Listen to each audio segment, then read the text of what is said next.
Hi everyone, I'm Rachel from Ellii, and in this video I'll be showing you how to share PDFs with your students via a link or a Google Classroom.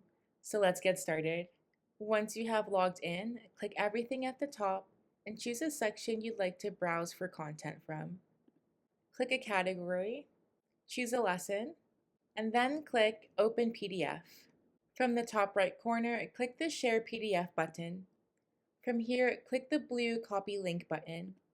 This copies the link to your device and allows you to paste it anywhere you communicate with your students. This can be through email or Messenger, or you can paste it on Google Classroom and use it to create an assignment. Please note that students will need to be logged into their Ellii accounts to access the PDF. That's it for this video on how to share PDFs with your students. If you have any questions, please let us know.